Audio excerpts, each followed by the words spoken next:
আসসালামু আলাইকুম প্রিয় ফুটবল ফ্যান্স, আশা করি সবাই ভালো আছেন। কোয়ার্টার ফাইনাল ম্যাচ খেলতে মাঠে নামছে উরুগুয়ে এবং ব্রাজিল। তারা খেলবে একে অপরের বিপক্ষে। ম্যাচটি অনুষ্ঠিত হবে আগামীকাল সকাল 7টায়। হাড্ডাহাড্ডি লড়াইয়ের একটা ম্যাচ হতে যাচ্ছে।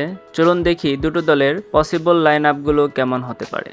প্রথমে কথা বলি উরুগুয়ের পসিবল লাইন আপ নিয়ে। উরুগুয়ের ফরমেশন হতে পারে 4-2-3-1, যেখানে গোলকিপার হিসেবে সার্জিও রোচেট, ডিফেন্সে Nathan Nandez, Mathias Olivera, Mathias Vina, Ronald Araujo, defensive মিডফিল্ডে ফেডরিকো বালবার্দে, Nicolas de la Cruz, attacking মিডফিল্ডে Manuel Ugarte, Cristian Olivera, Facundo Pellistri এবং ফরওয়ার্ডে ডারউইন নুনেজ নামতে পারে।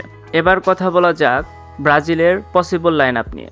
যেহেতু সাসপেনশনের কারণে ভিনিসিয়াস জুনিয়র এই ম্যাচে থাকছেন না, সে কারণে কোচ হয়তো তাদের স্ট্যাটিক্স চেঞ্জ করতে পারে। চলুন দেখি তাদের পসিবল লাইন আপ। ব্রাজিলের ফরমেশন হতে পারে 4-2-3-1, যেখানে গোলকিপার হিসেবে অ্যালিসন বেকার, ডিফেন্সে Danilo, Eder Militao, Marquinhos, Guilherme Arana, defensive মিডফিল্ডে Joao Gomes, Bruno Guimaraes, attacking মিডফিল্ডে রদ্রিগো, লুকাস পাকেতা, রাফিনহা এবং ফরওয়ার্ডে এন্ড্রিক নামতে পারে। আশা করি ম্যাচটি আপনারা দেখবেন। উত্তেজনাপূর্ণ একটি ম্যাচ হতে যাচ্ছে।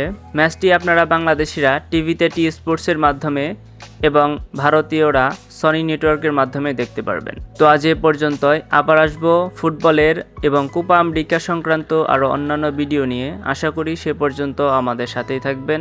ধন্যবাদ।